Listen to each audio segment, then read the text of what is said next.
Núcleo de Telesaúde do Hospital Universitário. Universidade Federal do Maranhão. Então, aqui eu já estou trazendo para vocês algumas partes que vieram nessa nova caderneta. Essa daqui a gente até falou na palestra anterior, que é o instrumento de avaliação do desenvolvimento. Esse instrumento, ele traz 3 colunas, né? Essa primeira coluna trazendo o nome do marco de desenvolvimento que vai ser avaliado. Na segunda coluna, como a gente vai pesquisar esse marco de desenvolvimento, e uma terceira coluna com as faixas etárias dessa criança.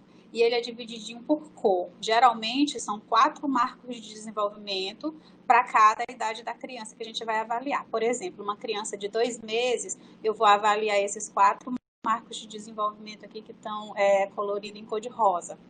Geralmente, esses marcos de desenvolvimento a gente avalia na faixa etária anterior da criança. Por exemplo, se a criança chega para mim com 3 meses, eu tenho obrigatoriamente que avaliar os marcos até os 2 meses dela. E como é que a gente vai preencher esses marcos? A gente vai avaliar conforme ele orienta aqui nessa parte, e no quadradinho aqui eu vou colocar ou P para presente, A para ausente ou NV para não verificado. Mas a avaliação do desenvolvimento, ela não é somente isso. Além da gente verificar os marcos de desenvolvimento, a gente vai avaliar os fatores de risco que essa criança possa ter para atraso no desenvolvimento, que são a caderneta de saúde da criança, a caderneta da criança, que não é mais caderneta de saúde, né, porque é intersetorial agora, essa caderneta da criança, ela traz especificamente esses fatores de risco aqui principais para a gente avaliar, que é o parentesco entre pais, riscos ambientais, como, por exemplo, violência doméstica, violência sexual, consumo abusivo de drogas ou álcool de alguma pessoa que mora na mesma residência que a criança. Então, são vários fatores ambientais. Icterícia grave, pré-natal incompleto ou inexistente, hospitalização no período neonatal, problemas na gestação, no parto e no nascimento, doenças graves como meningite, traumatismo craniano e convulsões, prematuridade, o peso baixo e infecções durante o período gestacional. Então, além dos marcos de desenvolvimento, a gente verifica também se tem algum fator de risco, né, para atraso de desenvolvimento. E a terceira parte é o exame físico e a verificação das alterações fenotípicas. Então, a gente vai verificar no exame físico o perímetro cefálico dessa criança. Se é aquele perímetro cefálico menor que menos 2 score Z, ou seja, está baixo, ou maior que mais 2 score Z, ou seja, está um perímetro cefálico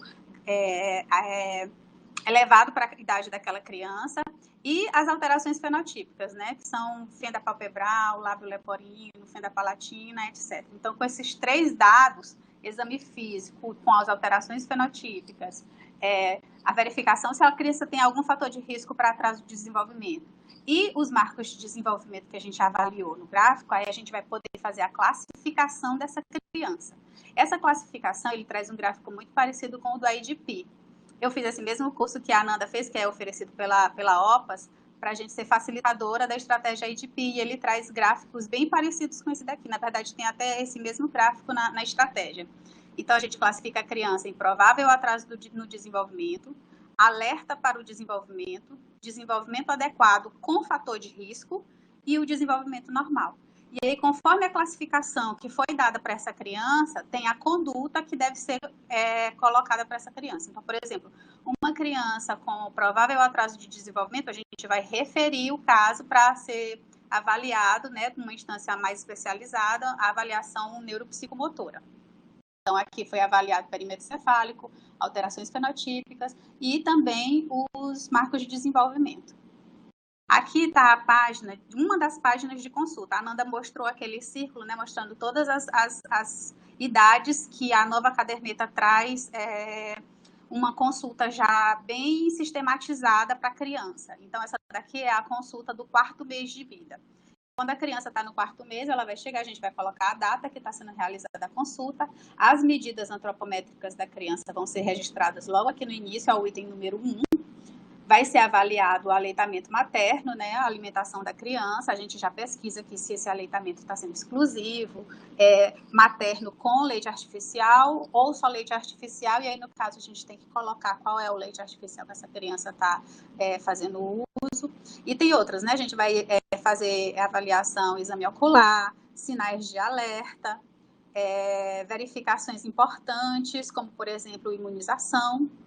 O desenvolvimento, que a gente vai avaliar, nessa nova caderneta ele traz essa parte bem legal da observação da interação mãe-filho, que na verdade não precisa nem ser mãe-filho, né? Pode ser o cuidador principal. Tem criança que geralmente é cuidada apenas pela avó, ou pode ser cuidada apenas pelo pai. Então a gente vai pegar essa pessoa que geralmente leva a criança, que geralmente cuida da criança, para ver qual é a interação, se tem afeto, se a pessoa demonstra carinho pela criança ali no momento da consulta, até no momento da verificação das medidas antropométricas, quando a gente pede para a mãe tirar a roupa da criança, tirar a fraldinha para pesar, a gente já vê aquela interação da mãe com a criança, né? Se tem um afeto, se tem um aconchego ali nessa interação. Então, a gente vai fazer aqui esse registro.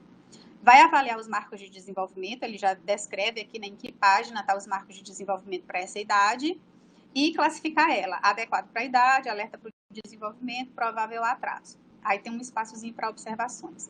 Além disso, tem atenção e cuidados especiais para esta fase. Então, conforme a idade da criança, que aqui é 4 meses, isso aqui vai mudando. Essas coisas que a gente tem que avaliar. Aqui ele traz o uso de soro nasal de rotina, por exemplo, higiene e cuidados gerais. O espaço é até pequeno para a gente anotar tudo, mas aí a gente coloca alguma coisa aqui e descreve melhor no prontuário da criança. E laços de afetividade. Então, avaliar a rede de apoio materno, participação dos pais, atenção à reação do bebê, apoiar os cuidadores na estimulação do bebê, observar se os cuidadores aproveitam o momento da alimentação e outros para aconchegar, tocar, olhar, conversar com o bebê, estimular brincadeiras, canções e leituras. Então, em cada uma dessas consultas vai vir coisas diferentes relacionadas aqui. Aí aqui eu trouxe apenas um gráfico, porque o tempo é curto e não dá para a gente especificar e demonstrar todos. Eu trouxe o gráfico de peso e idade. Então, a gente tem o gráfico do perímetro cefálico com idade, a gente tem o gráfico, esse do perímetro cefálico vai até crianças de 2 anos, a gente tem o gráfico de peso e idade, temos o gráfico do comprimento e idade, que é crianças de até 2 anos, e o de estatura e idade, que é a partir de 2 anos de idade, né, a estatura. E do IMC e idade também. Então, nesse gráfico aqui, eu fiz uma simulação aqui que vocês podem ver em azul, uma criança que nasceu com 2,8 kg por aí, a gente faz o pontinho aqui, né, nessa primeira linha, que é a linha do nascimento. Ela teve uma consulta com 1 mês, estava aqui com 3,200 mais ou menos, uma consulta com 2 meses. Então, o que eu quero mostrar aqui rapidamente para vocês? Quando a gente tem registro do peso da criança, e quando a consulta é até 2 meses, entre uma avaliação e outra, a gente faz uma linha reta contínua. Vocês podem prestar atenção que nessa parte bem aqui é uma linha tracejada. Por quê? Porque a criança fez uma avaliação aos 6 meses e ela só retornou para mim aos 9 meses. Aqui, ó, entre o 8 e 10 é o 9. Então, aos 9 meses. Como esse intervalo foi superior a 2 meses de vida da criança, a gente faz essa linha reta em tracejado, porque a gente não tem noção de realmente como foi esse intervalo, como ele foi um intervalo maior, de como o peso da criança se comportou nesse intervalo. Então, esse tracejado, essa linha, no caso, vai ser tracejada. Então, além da gente avaliar se a linha é contínua ou tracejada, também tem outra coisa que a gente tem que avaliar, se essa linha está ascendente, se essa linha está horizontal ou se essa linha está descendente em relação ao peso, porque é aquela criança que entre 2 avaliações ela está com uma linha horizontal ou descendente, significa que essa criança não está ganhando peso. Aí aqui eu trouxe uma coisa que a gente vê muito na prática, que é o registro tanto de data aqui embaixo, quanto do peso da criança sobre o gráfico. E a caderneta ela tem local específico para a gente fazer essa avaliação. O gráfico é apenas para a gente fazer o registro da curva. Então, a gente aqui só vai fazer pontinhos e retas contínuas ou tracejadas.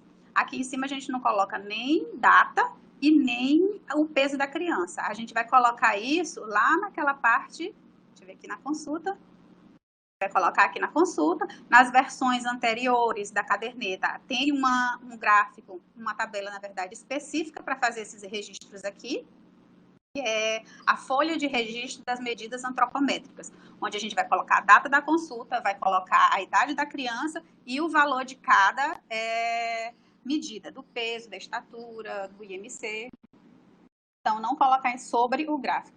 Essa parte aqui também colocada para registrar as medidas da criança, porque assim, tem esses registros das consultas, mas pode ser que a criança volte numa data que ela não esteja com uma dessas idades que vem essa consulta sistematizada aqui. Como a Nanda falou, tem as idades certinhas que tem essa consulta sistematizada. Então, se a criança vier fora de uma dessas idades, a gente vai fazer as medidas dela e vai fazer o registro aqui nesse outras medidas e consultas necessárias. Não vai deixar de fazer o registro dessas medidas, né?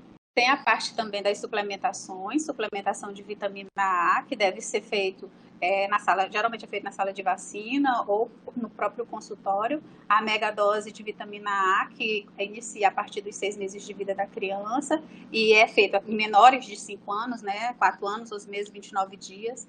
Geralmente a gente faz logo um aprazamento, eu pelo menos faço logo um aprazamento dessas megadoses de vitamina A.